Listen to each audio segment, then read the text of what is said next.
Now, for people of color, nothing could stop them from fulfilling their historic destiny in the 1960s, because it's within this atmosphere that we need to appreciate the Immigration and Nationality Act of 1965 and why it's going to be family-oriented. It's primarily because of what's happening in the Chicano communities and also what's happening with the African-American communities. Because people of color, they are going to fulfill their historic destiny.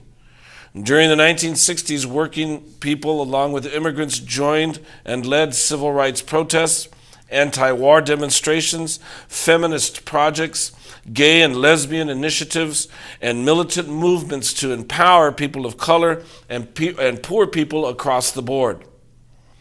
So, more than 20 years after canceling his 1941 March on Washington, there's going to be this great man named A. Philip Randolph, far more popular than Martin Luther King at the time, because A. Philip Randolph, he had gained fame in the 1930s for trying to organize African Americans.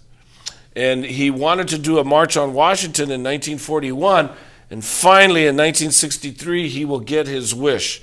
The March on Washington for Jobs and Freedom of August 28, 1963, organized and led, and it was endorsed by every major civil rights organization. It was endorsed by the American Federation of Labor, the CIO's Industrial Department.